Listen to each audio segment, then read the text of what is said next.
warganet, saya berada di TPST Sidoayu di Desa Sumber Beras. Kita akan menggali sejauh mana pengelolaan sampah yang ada di TPST ini. Kita langsung ketemu dengan pimpinan pengelola TPST yang ada di sini.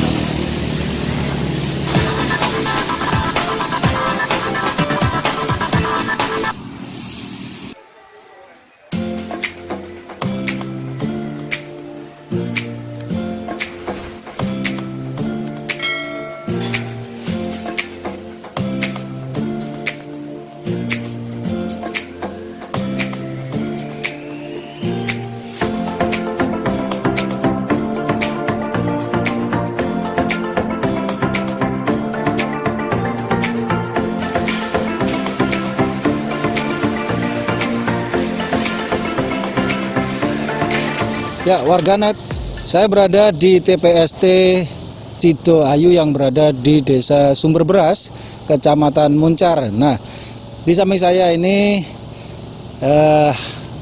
pimpinan ya dari pengelola TPST yang ada di Sidoayu ini. Kita akan berbincang dengan beliau. Selamat pagi, Pak. Selamat pagi.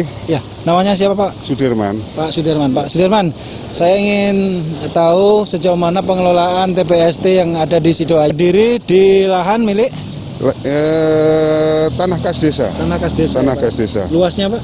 Luasnya sekitar 4.900 atau setengah hektar lah kurang lebih ya.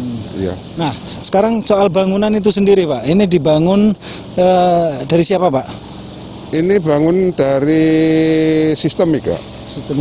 Dari perusahaan sistemik ya. Dari sistemik ya, kita ya. Dana CSR-nya ya. Iya, kita hanya mengelola saja nih. Semua bangunan sarana prasarana sistemik lah yang bantu ya, Pak ya. Bantu. Nah, TPST itu sendiri, Pak, ya, ada karyawannya berapa, Pak ya? Jadi pengelolaan sini pertama itu dari kita mengambil sampah dari masyarakat, kita tampung di sini, kemudian sini kita proses, kita pilah, kemudian residunya kita buang ke TPA. Ya. Kita pegawai sekitar 38 orang. Iya. Ya, ada bagian pemungut sampah atau collection itu 8 orang, kemudian pemilah 9 orang, kemudian di pengumpan itu 4 orang, di organik 4 orang, kemudian ada supir, ada dan lain-lain. Kemudian manajemennya ada 4 orang. Ini kita ingin tahu, Pak, karena ini hanya sebatas TPST ya, jadi tempat penampungan sampah terpadu atau sementara, tidak semuanya dibuang di sini. Karena tadi Bapak bilang residu akan dibuang di TPA, tempat pembuangan akhir. Nah, ini apa saja yang diproses, Pak? Proses di sini kita pertama lakukan pemilahan yang organik, anorganik ya. Yang organik kemudian kita proses jadi pupuk, kemudian juga dijadikan makanan maggot. Kemudian anorganik itu ada yang dari plastik, ada yang dari metal. Yang dari plastik itu kita pilah berdasarkan spesifikasi masing-masing, kemudian yaitu kita kemas dan kita jual. Kemudian yang dari metal juga demikian. Dari aluminium, omplong, dan segala macam itu. Nah, pemasukan ini kita ingin tahu, Pak, dari 38 orang yang bekerja di TPST ini tentu ada pengeluaran, kos operasional ya. Nah, ini pemasukannya dari mana, Pak? Pemasukannya kita dari iuran warga, kemudian dari hasil penjualan pilahan itu tadi sama penjualan organik. Satu dari rumah tangga, tentunya beda lagi dari pedagang kaki lima, kemudian dari pengusaha ya, pengusaha juga beda lagi. Ya, tadi saya dapatkan juga datanya kalau untuk sampah rumah tangga atau masyarakat dikenai 10.000 biaya per rumah ya. Per rumah ya. Itu aja bagi yang tidak mampu free ya. Kemudian di sekitar sini berapa ratus meter dari sini ada beberapa rumah ini juga free. Ya. Ya. Nah, jadi pemasukannya dari iuran masyarakat, dari pengusaha dan juga PKL, kemudian dari hasil jual dari sampah atau iya. sampah pemilahan Iya. ya, anorganik dan organik Pak ya. Iya. Apa yang menjadi kendala Pak saat ini dari pengelolaan sampah yang Utamanya itu Sekarang ini. begini, kami butuh dukungan dari semua masyarakat ya, bahwa sampah itu merupakan tanggung jawab bersama. Totalitas pria. Jadi sebenarnya pengelolaan sampah itu tidak boleh rugi, karena itu tanggung jawab bersama. Kalau rugi ya dipikul bareng oleh kita semua termasuk masyarakat. Ya kalau dan sampah TPS ini dikelola oleh BUMDes. BUMDes itu sebenarnya kan harus mencari profit, untung, harus profit. hasil, Tapi kalau di TPS itu tidak kita perlakukan itu profit. Tapi ya sampai sekarang pun masih defisit ya. Per bulan itu sekitar masih 30 sampai 35 juta. luar biasa ini masih, Iya. jadi masih minus Pak ya. Masih minus itu. Iya. Jadi, Nah ini TPST ini menangani sampah dari masyarakat se-desa Sumber Beras Pak. ini satu desa Sumber Beras plus desa Kedung Ringin ya. Desa Kedung Ringin.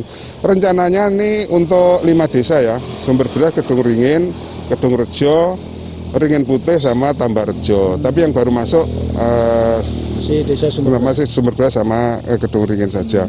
Kedung Rejo beberapa bulan lalu masuk, sebentar terkeluar lagi, tapi ini mau dimasukkan lagi ke sini. Untuk karyawan yang di sini, ini jam kerjanya Pak mulai dari jam berapa Pak? Ya jam normal ya, jam 7 sampai jam 4 kita siang ada istirahat 1 jam. Iya. Gitu ya. Hari libur, hari Minggu itu mesti libur. Hari libur. Nah, atau gaji mereka Pak? Gaji mereka terendah 1.250.000 ya. Paling tinggi 1,5 juta lah, 1,5 juta lah.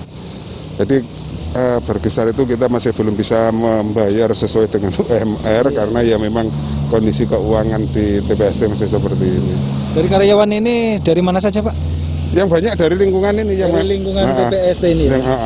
Dari karyawan utamanya dari lingkungan sini yang kita beri prioritas. Kemudian kalau di sini memang sudah nggak ada lagi, baru kita silakan masuk dari desa lain.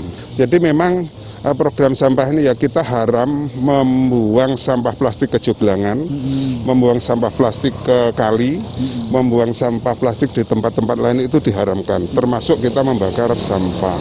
Karena kita memang utamanya menjaga lingkungan. Karena sampah plastik itu kalau Nggak bisa. terpendam dalam tanah atau terendam dalam air itu dalam waktu panjang, waktu tertentu akan merusak lingkungan dan membahayakan regenerasi kita. Jadi untuk desa Sumber Beras ini diharamkan sampah dan membakar sampah. Iya.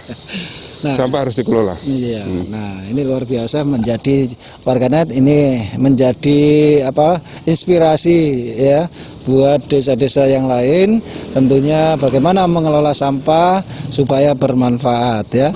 Terima kasih Pak ya, Pak Dirman. Sama-sama. Buat Anda yang suka dengan video ini bisa share, like, dan yang belum subscribe silakan subscribe di sini. Terima kasih. Oke. Nah, warganet di samping saya ini adalah tempat untuk memproduksi maggot ya. Nah, maggot ini sejenis ulat untuk pakan ikan, pakan burung ya, dan lain-lain. Nah, ini yang ada di TPST Sidoayu ini. Ini juga menjadikan tambahan pemasukan bagi pengelola TPST.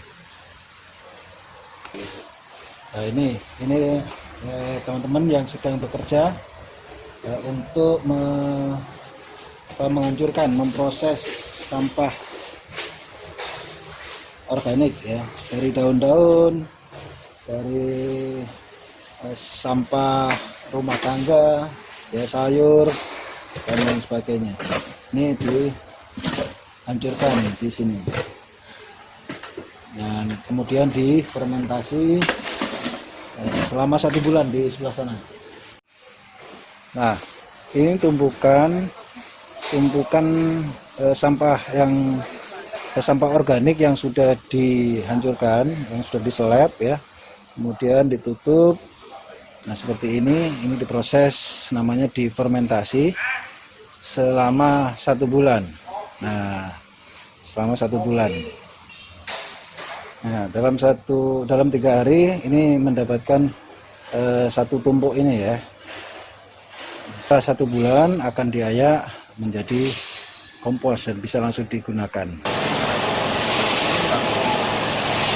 per kilo.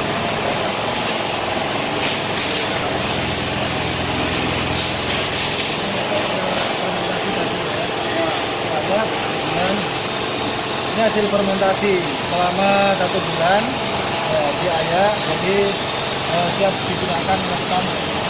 Berapa per kilo? 500 ya. Bulan Januari kemarin bulan Februari rencana sama Cina sama